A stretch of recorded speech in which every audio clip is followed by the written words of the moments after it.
Hey everybody, it's Doc Lee the Road Scholar. Today with another video.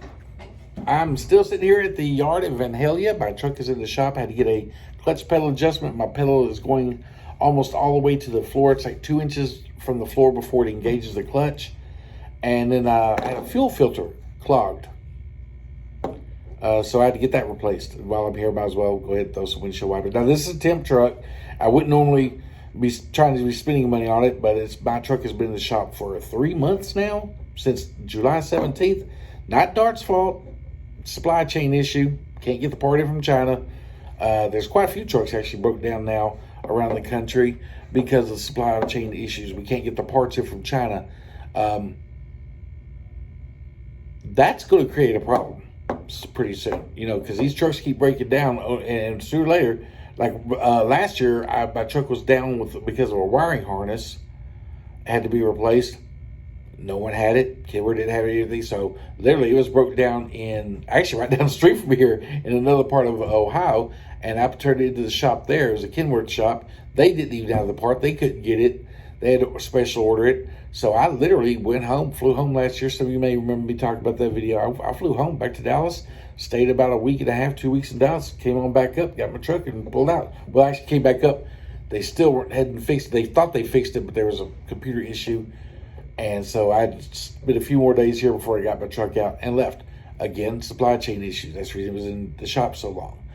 So that's what we're having a problem with now is, my truck is a crankcase. Man, I wish I could remember the name of it, but it's a crankcase cover type thing. But anyway, haven't had the part here in the United States for 3 months. And I've called dealerships. I've called Dart's called their contacts. I've even called outside their network. I've called KW shops in Canada. I've even tried a couple in Mexico trying to get the part. It's not in the Americas. It's nowhere in North America. So there's no getting that part yet. China, we're basically waiting on them, and we'll go from there. But that's where I'm at. So since I'm stuck here, I thought I'd do a couple of videos. It gives me time to get back in touch with a lot of you guys and start getting out some information I think you can use. Being a owner or a lease purchase program or whatever, owner operator, same thing, because you have to decide what load you're going to take and everything, and that's how you make your money. So anyway, being this, I'd like to say that Dart has taught me a lot of lessons, things I was not really aware of because I stayed intermodal for so long and I went to the oil fields. So I stayed basically around Texas for a long time, and I'm just now getting back over the road. So here's what I've got to tell you. If you're running for Dart or any of these major carriers or anything, low freight areas, East Coast is hard to get freight out of. Now, you can get freight out of South Carolina and Pennsylvania and Virginia and all that. There is, but sometimes there isn't. Sometimes, like I've taken loads in there that paid really good, $2 or something cents a mile to get in there, and they get stuck for 24, 36 hours, and can't get back out because, as a matter of fact, there's no loads there. So what I've learned to do in those situations, I want to tell you the states you need to watch out for. Any states on the East Coast, any states along the coastline, North Carolina, South Carolina, Florida, even Georgia, even though it's not on the coast, that's one to be wary of. Virginia, Delaware, Pennsylvania, D.C., Maryland, D.C. area, Baltimore, Rhode Island, New York, anything along that area, the Eastern Seaboard, or Virginia, Pennsylvania, Georgia, anything like that. If you're going to go in there, and some of the loads look good because they know it's hard to get drivers in there or back out of there, so they'll throw a load up on you that says paying $2.25 a mile, paying $1.90 a mile, paying $2.50 a mile, whatever, to the truck. That's after all expenses. That's to the truck, because a lot of people get on here. That's no money after they take out their percent. I'm not talking about that. I'm talking about after that and everything to the driver. Before you take that load, and I've learned to do this, and I did most of the time. I screwed up the other day, didn't. But before you take that load, you need to ask them, what load do I have coming back out of there? And they're going to say, oh, we don't know. We'll find you something when you get in there. Don't take that. Don't take that load. Because what they're going to find you coming out of there is like me the other day, getting stuck on $1.27, $1.15, $1.34, and they couldn't find anything out there for over 34 hours. So I did a complete 34-hour reset while I was there before they found me something that was paying decent to get me back out of there. So don't do that. Don't go in there. You tell them too. I'm not going into Georgia until I know or any of those states down that way, Georgia, Florida, Eastern Seaboard, anything, until you tell me what load is coming out and how much it's paying, so I know that I can get back out of there. And sometimes your fleet managers, especially some of these have been around a while, will try to argue with you. Oh, if you just do what I tell you to, I'll make you rich. No.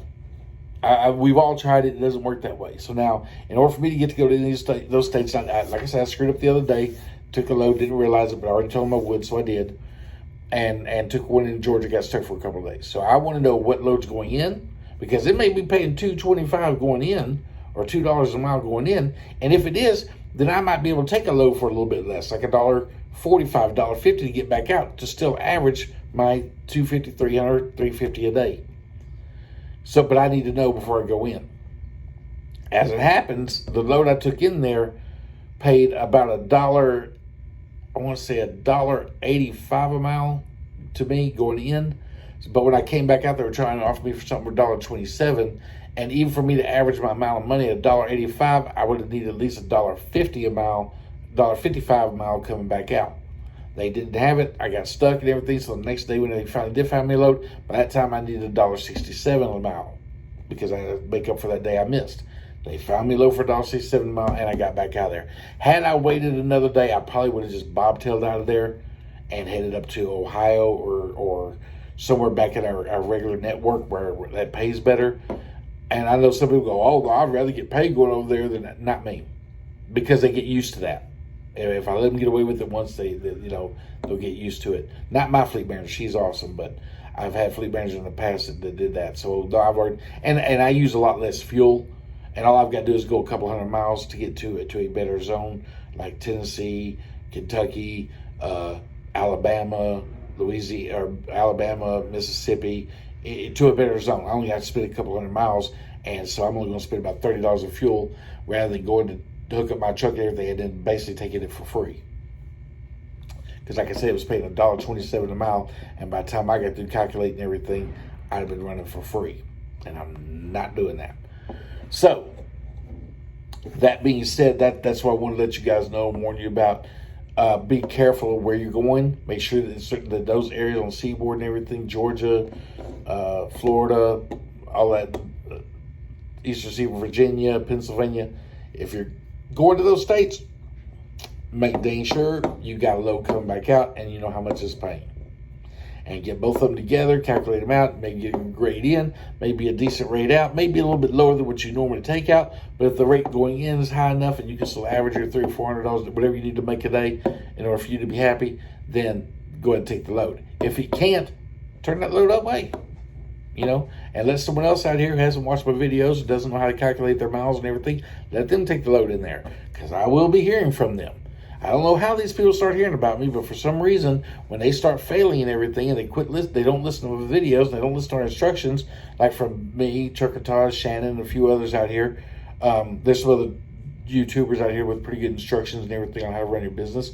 When they don't listen to us and they get in trouble, then they start talking to their friends, and their friends say, well, hey, call this guy, or call, and somehow our names come up. And we can, most of the drivers I can get back out of trouble. It may take a while, because I have to write up a budget. We have to figure out where you are at and everything. I can help most drivers get out of debt, considering depending on how far in the hole they went before they got in contact with me. But it's a lot easier if you start off listening to us in the first place. So, but you have to know these things, and I try my best. I'm sorry, I keep looking over here by phone case because wait, no, something. Never mind. But anyway, so I try to do a lot of these videos to help the drivers get started, get moving and everything. If you're in trouble, we try our best to get you out of the hole and everything if you listen to us. But I've had some drivers that no matter what I tell them, how many times I tell them, they'll tell me, yeah, okay, I got it. They'll call me back next week. I'm not making any money. I did everything you said. I said, let's break it down. How much money are you making per mile? Well, I averaged it out there. I didn't say that. I need to know how much you're making per mile. They didn't do what I told them. And that's what I keep finding out. If you follow what I'm telling you, you can't go broke in this business. You can't. Because you know what loads to take and what loads not to take. And if you start taking loads you shouldn't take, that's on you.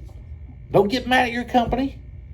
Don't get mad at the other drivers. Don't get mad, no, they screwed me over. They did this. They keep sending me on this. You took it. Don't take them. Don't go to Virginia. Don't go to Pennsylvania. Don't go to Georgia. Don't go to Florida. Don't go to the Carolinas unless you know what you got coming back out and it's paying you enough. Don't do it. But if you choose to, don't get mad at the company for offering it. They're going to offer it. And if you take it, that's on you. I keep telling you guys this. I know the trucker Todd keeps talking about this, even though he's moved to another company. He says the same thing. Shannon, if you listen to her, she's going over other issues and everything, like maintenance issues and everything you need to pay attention to. And she got some great information on our channel. But if you guys aren't listening to us, and we can't help you. And it sucks because, man, I hate seeing drivers, good drivers, leave and everything because they fell too far behind and we can't get them out of trouble. But anyway, that's what we got right now. That was today's video. Tell you what state. I got first video I'll post here in a minute was about how to see how much money you're making per mile. This one was telling you which states to stay clear of. Again, we have a spreadsheet coming pretty soon that you'll be able to fill out. You've put the numbers in that we're asking for, and calculate at the end. It tells you how much money you're making per mile, so you know how much money you need to charge. You guys have a great day, and I'm out of here.